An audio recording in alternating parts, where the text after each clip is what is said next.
Hello there, you're tuning in to another episode of Culture Mosaic on VTV International. In our journey today, we'll learn more about the history of the Mid-Autumn Festival here in Vietnam. We'll also discover the vibrant colors of Vietnamese folk paintings. Later on, we'll speak with contemporary dancer Huy Trân to learn more about the dance scene amongst young people. But first, let's take a look at the headlines for today. Beliefs in Vietnamese folk paintings.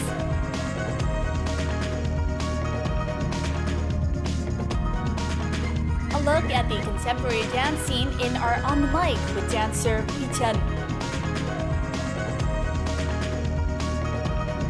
And then later on, we'll join in the Music Connection Festival, bringing classical music to Vietnamese audience. We'll now start with the culture and lifestyle segment.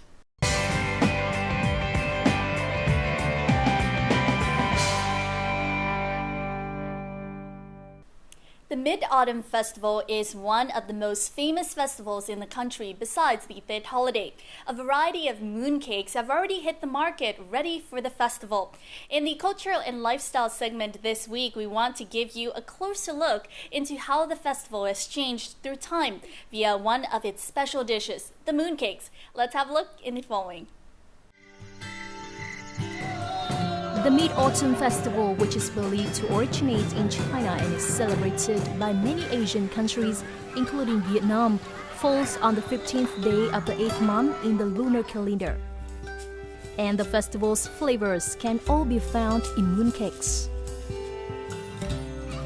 Dẻo bánh nướng là biểu tượng cho cái quan niệm về trời tròn và đất vuông. Còn bánh nướng thì là trong đó là có đủ các loại, một tí trứng này, một tí thịt này, một tí đường này, tí đỗ này, rồi bột này, tức là toàn bộ sản vật của trái đất vào cái bánh nướng đó. Thế còn bánh dẻo thì có cái nhân đậu, mà cũng có nơi thì bánh dẻo cũng là nhân của toàn bộ các cái vật phẩm của trái đất. The most traditional mooncake in Vietnamese culture is the 5-ingredient roasted mooncake. This traditional cake is among the best dishes made from the Do Thế Gia brand of mooncakes from Xuân Đình Village, famous since 1902. Ngày xưa là cái đầu bảng người ta gọi là bánh ngũ nhân, có nghĩa là nó chỉ có 5 thứ thôi. Cái bánh ngũ nhân sẽ rất ngon, sẽ nổi bật hơn các cái bánh khác. Tức là đặc trưng nhất chỉ có rượu, lá chanh, quất non, hùng bì. Still within the range of traditional mooncakes, roasted mooncakes can be made with many other ingredients. The thập cẩm, or 10-ingredient mooncake, is said to be especially imbued with traditional taste. Trong cái bánh người ta gọi là thập cẩm. Thập cẩm thì trong đó nó có ít nhất từ 4 loại thịt trở lên đến 5 loại. Ví dụ như là mỡ là 1 nhá, dâm vông là 2 nhá, lạp xưởng là 3 nhá, xíu là 4 nhá. Nếu ông thêm như gà quay vào nữa thì là đúng là phải 5 loại. 5 loại thịt mới vào cái bánh được là thật ngon.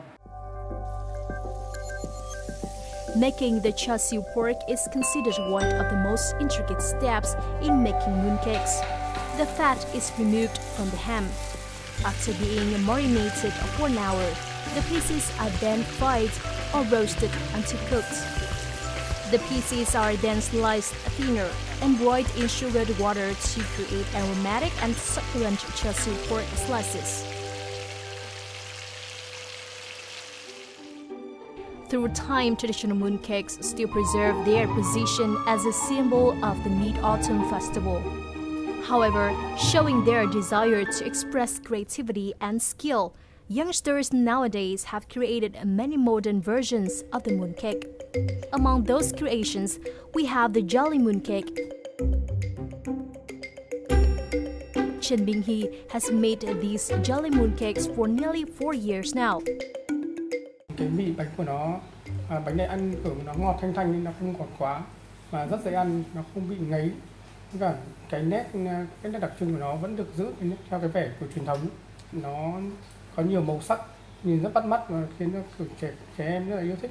Nguyên liệu của nó gồm bột rau câu và các loại sinh rô. Còn nhân thì nó có những loại nhân caramel, nhân trà xanh, nhân khoai môn, nhân đậu đỏ. Contrary to the intricate process of making traditional mooncakes, the method of making jelly mooncakes is very simple. The jelly powder is dissolved in water and brought to a boil. Adding syrup then brings color to the mixture. There are 8 types of syrup that can create 8 different colors.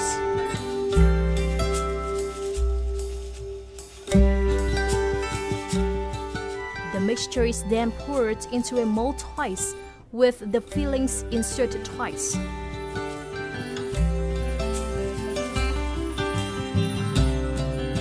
Ngoài bánh truyền thống, trung thu truyền thống như mọi năm đang bán thì tôi muốn thay đổi một chút cái hương vị cho mọi người có nhiều lựa chọn. Nếu mà ăn để lạnh, ăn thì rất là mát và thơm.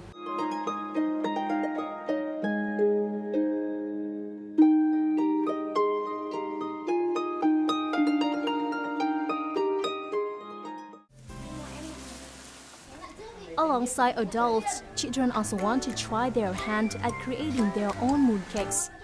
This class was intended for children to make mooncakes in the style of the 12 animals of the zodiac, but students have used their creativity to form many diverse figures.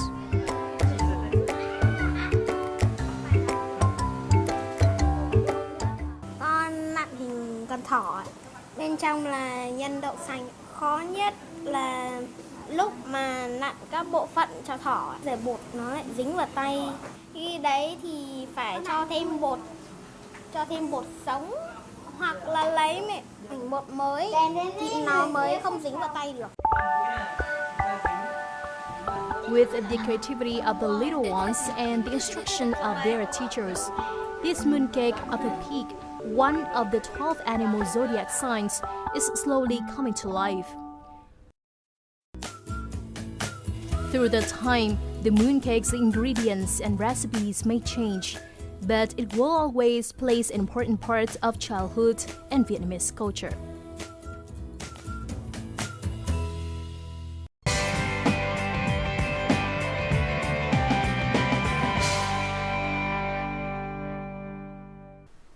Vietnamese folk paintings are depicted in many different forms, but there is a similarity that all paintings convey deeply held beliefs, and Vietnamese folk paintings have endured just because of this enduring relevance. In this week's Culture and Lifestyle, we'll find out more about how beliefs are depicted in Vietnamese folk paintings.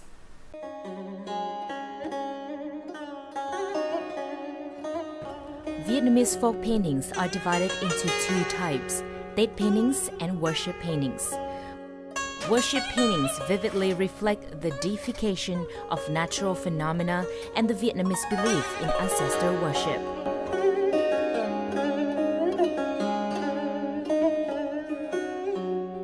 Tổ tiên ta đã để lại cho chúng ta một cái di sản mỹ thuật. Thế ở đó nó gửi gắm hết khát vọng của người dân trong tranh dân gian, tâm linh tín ngưỡng trong tranh dân gian. In northern Vietnam, Hàng Chống folk painting is famous for its depiction of Vietnamese mother goddess religion, a belief showing the Vietnamese cult of nature. This kind of painting is often used in temples and pagodas, such as the 3 palaces, Mother of the Highland, and the 5 tigers. The paintings contain people's wishes for health, success, and peace. Mình nếu là trong một cái đất nước thì là nông nghiệp thì cái điều cầu mong cho mưa thuận gió hòa, không gặp cái tai ương chướng ách ở trong cuộc đời.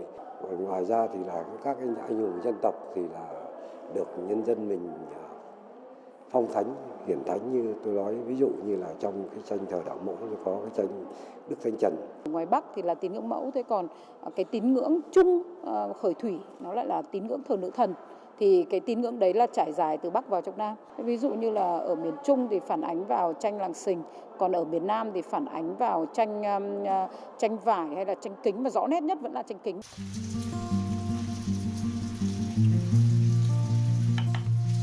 Worshipping a god who rescues people is a factor in the paintings from Sing village in the central Thừa Thiên Huế province. It comes from people's anxiety about health, wealth, good fortune, and peace. Accordingly, locals seek reinforcement from the gods in order to bolster their own faith. Khi mà chế ngự tâm linh, chế ngự thiên nhiên thì họ rất cần những cái điều hỗ trợ của thần linh, và cái niềm tin đó nó trở thành một cái ám ảnh thể hiện qua bức tranh. Nhưng mà tranh làng Sình có một cái điều rất đặc biệt, đó là có tính chất cúng tâm linh thế mạng. Khi mà ở vùng Ô Châu Ác Địa, rừng sâu nước độc như vậy, thì khi ốm đau chỉ có mong sự thần linh phù hộ thôi. Ví dụ như người trong nhà người con trai ốm thì họ đốt cái hình nhân người đàn ông, và khi đốt cái đấy xong, cúng xong thì họ tin rằng cái điều mà tai ương, cái điều xui xẻo đấy sẽ trôi đi. Looking at the topics like Mother Goddess and the gods who rescue people, we can see that in the southern Vietnam, beliefs in folk paintings are localized to suit the culture of each local area. Cái tín ngưỡng đạo mẫu miền Bắc là thờ tứ phủ, thì miền Nam thờ ngũ hành. Rồi cái tứ phủ của miền Bắc á, thì có là ông Hoàng 10, ông Hoàng 7. Nhưng mà ở tín ngưỡng miền Nam thì là cậu tài, cậu quý. Đổi đi, có đổi đi. Những thần thánh trên cái tranh thờ đó là thần thánh mà người miền Nam họ rất là tín ngưỡng. In Southern glass painting, the belief in ancestor worship is reflected in a special way. Đặc biệt một cái ngôi nhà truyền thống Nam Bộ là phải có một cái bàn thờ tổ tiên ở giữa, và trên đó chắc chắn có một bộ tranh kính. Dần về những thập kỷ, cỡ khoảng thập kỷ 40-50 của thế kỷ 20 thì cả tranh thờ còn mang tính chất là tranh chân dung nhưng vẽ trên kính. Cái đó là một cái loại hình mà tôi thấy ở Nam Bộ tôi chưa thấy ở vùng khác. Recently, audiences in Hanoi have had a chance to understand more about the beliefs in Vietnamese folk paintings. An exhibition of 12 typical types of folk painting was jointly organized by the Hanoi Museum and the Hanoi Ceramic Museum. It drew an overall picture of the religious values in Vietnamese folk paintings. Cái nổi bật được của triển lãm này nó là đi về chiều sâu lẫn chiều rộng. Chiều rộng có nghĩa là phủ trải dài cả miền Bắc, miền Trung, miền Nam. Thậm chí là ở các tỉnh, chứ nó không phải là nằm ở những cái trung tâm của miền Bắc, miền Trung, miền Nam. Và cái tôi muốn nhấn mạnh đến về mặt gọi là tính tín ngưỡng ở trong tranh dân gian Việt Nam. Những cái điều đấy nó mới tạo lên sức sống bền bỉ cho tranh dân gian. It is no coincidence that folk paintings can live for hundreds of years. This vitality is created by the harmony of art and cultural values. In some ways, the leaf of faith hidden in folk paintings is just the beginning of a long journey to see a rich culture.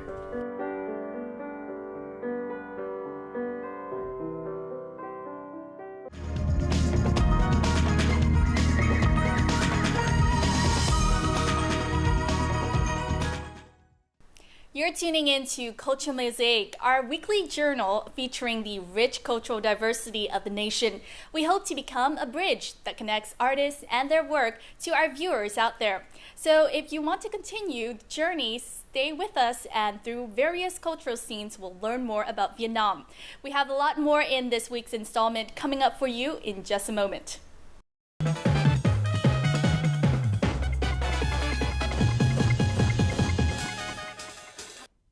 Pioneering Vietnamese contemporary dancer Huy Trân has said, contemporary dancing is the language of the soul, when speaking of working in European theaters on the genre. Now, through physical movements, he hopes to express his soul, connecting body and mind to express his innermost feelings. In this week's edition of On the Mic, we'll take a listen to his passion for this genre, his experience abroad, and also how he has passed on his passion and love for this art to Vietnamese young people while on his visit home.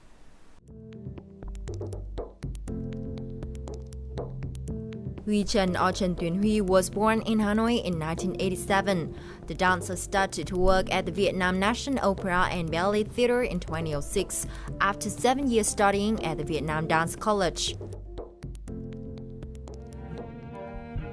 In 2008, he received a scholarship and studied and worked in Switzerland for 3 years. Since 2011, he has been working in Germany. Trước hết xin cảm ơn anh đã tham gia chương trình. Anh có thể chia sẻ đôi điều về niềm đam mê của mình dành cho múa đương đại và múa đương đại đã hấp dẫn anh như thế nào? Mình xuất phát niềm đam mê là với Trần Ly. Cô là người đầu tiên, là người truyền cảm hứng cho mình đến với múa đương đại.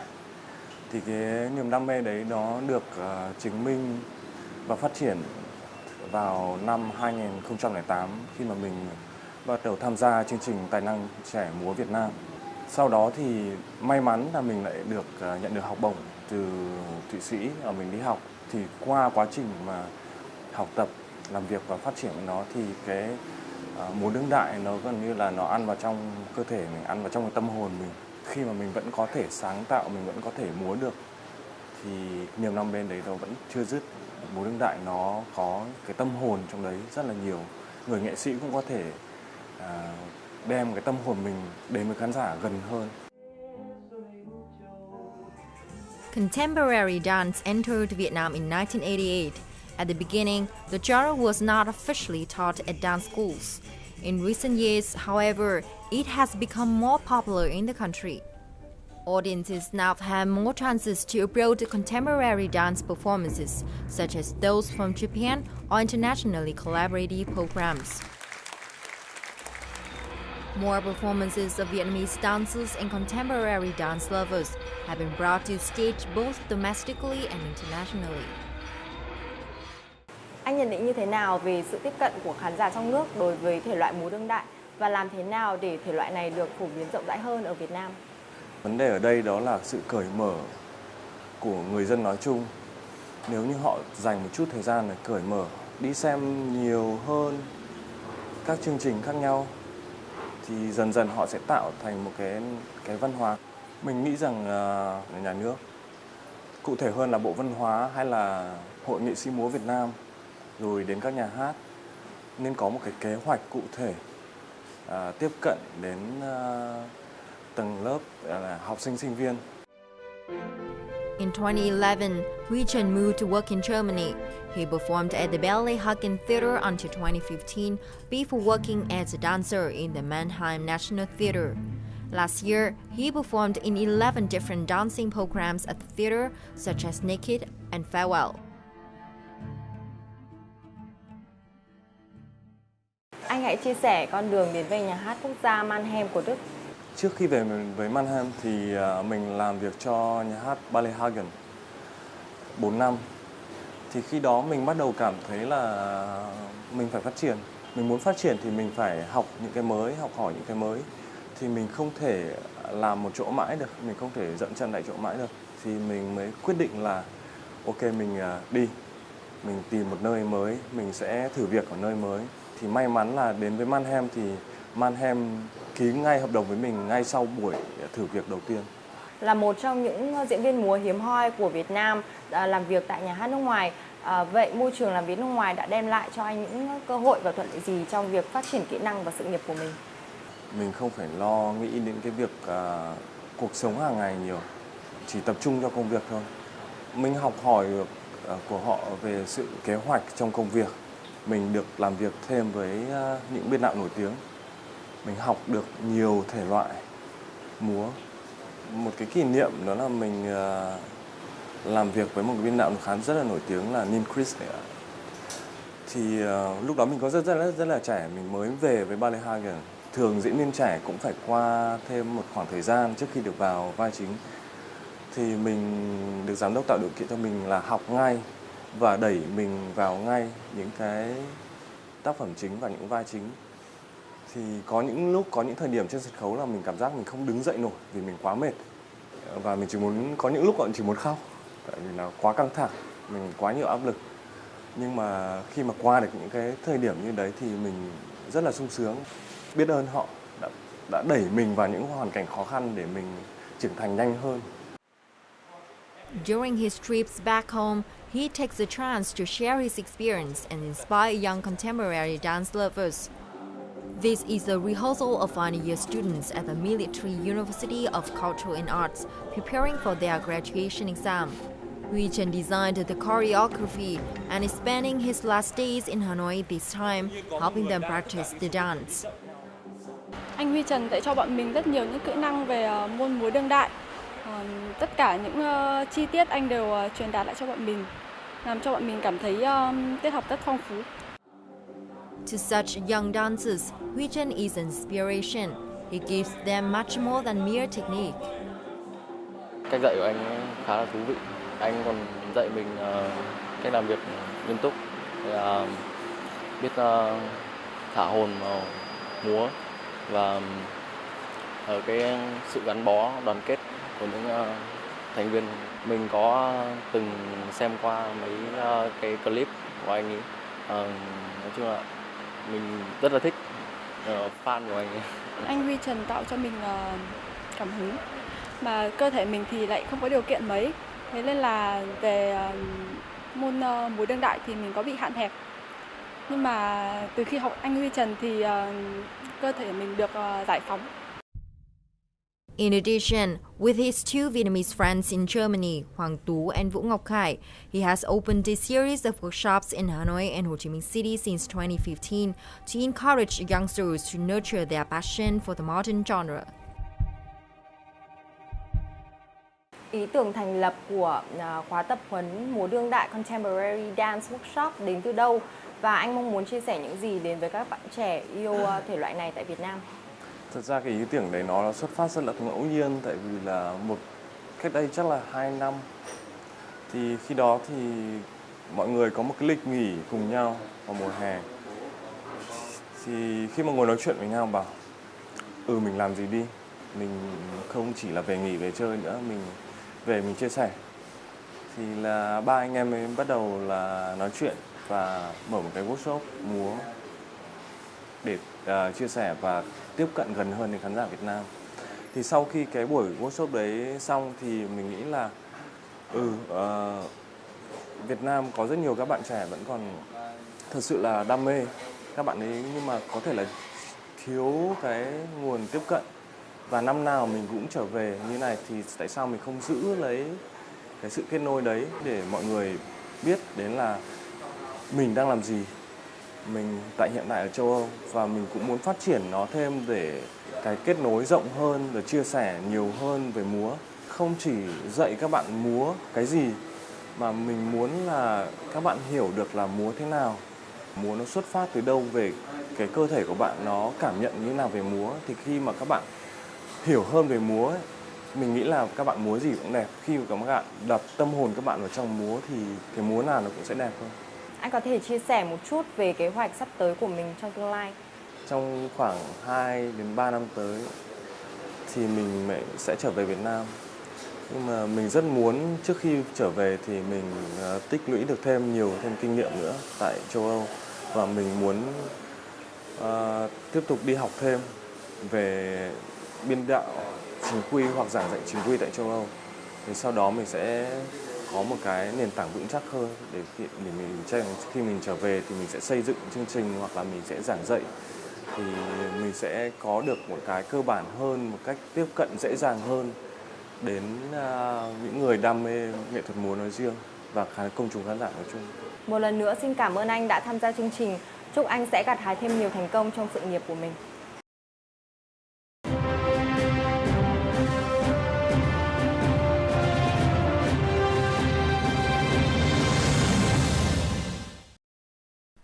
After 5 successful concerts held in Ho Chi Minh City and Hanoi, the 2016 Music Connection Festival has proved a popular meeting point for classical music lovers. The event has featured the participation of nearly 30 talented classical musicians from Vietnam and the United States, including violinist Bùi Công Duy, pianist Nguyễn Trinh Hương, and also Vietnamese-born violinist Trường Vũ, who is also the bridge to connecting international and Vietnamese artists to perform in this festival. In our week's edition of Connecting Culture, we'll treat you with the best classical music pieces. So let's have a listen.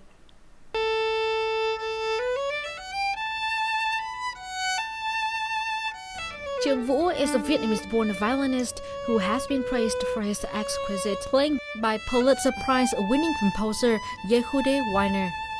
With his talent, the violinist has performed as a soloist, chamber musician, and orchestra member throughout North and South America, Europe, and Asia. Returning to Vietnam this time, Trường has helped to connect international and top Vietnamese artists to organize the second Vietnam Music Connection Festival.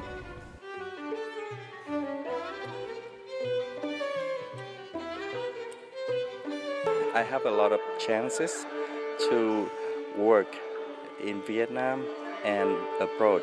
One of the things that I wish is to improve the level of the classical music in Vietnam, and that's how I came up with the idea to invite international artists to come to Vietnam to perform with the Vietnamese musicians.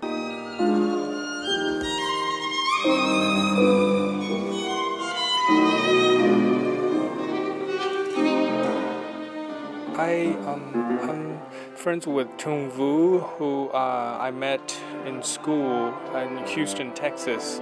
We were best friends, and he started this festival about 2 years ago, and he asked me if I could come and join him and play some great music with friends. I said, of course, I would love to, and this year is my second season. Despite the language barrier, artists from different cultures share a common goal, which is bringing the top classical music performances. The violinist, pianist, cellist, and harpsichordist are all keen to provide a musical treat to audiences. Mọi người cũng biết là trong âm nhạc thì trong cái thế giới âm nhạc thì không có cái biên giới nào cả.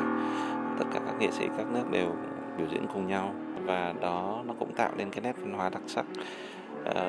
Vì mỗi một người đến từ một quốc gia họ đều có những cái sự khác biệt, nhưng mà nó hay ở cái chỗ là khi chơi một bản nhạc thì mọi người đều tìm được tiếng nói chung.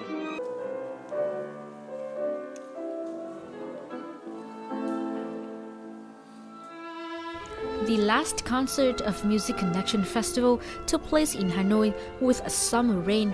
But that did not stop the audience coming to the music hall in the Vietnam National Academy of Music to enjoy the concert. The collaboration of international and Vietnamese musicians has greatly impressed audiences.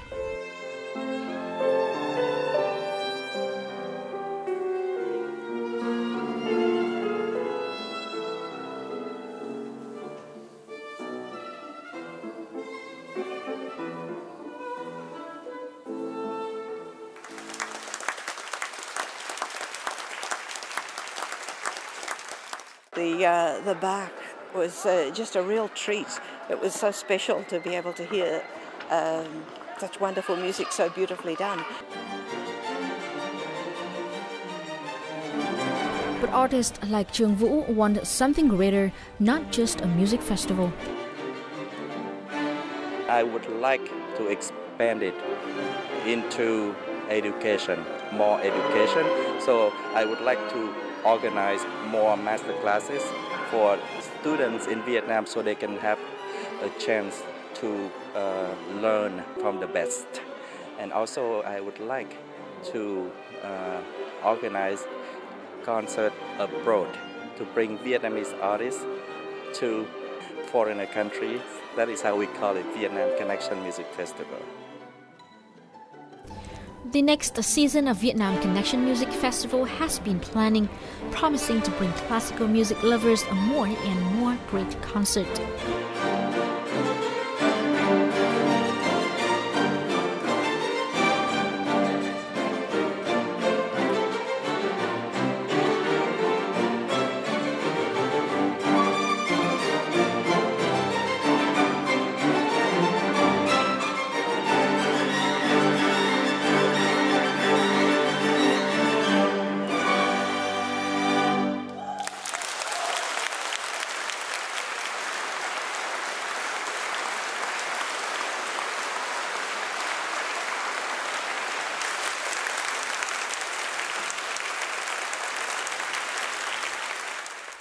And that is the end of our program. If you would like to provide any feedback or comment on anything here on Culture Mosaic, please feel free to write to us at culturemosaic@vtv.vn. And make sure to include both your name and address. You can also find us at vtv4.vn or our YouTube channel at VTV4Go for more of our program. Don't forget to join us next week for another installment of Culture Mosaic. Goodbye for now.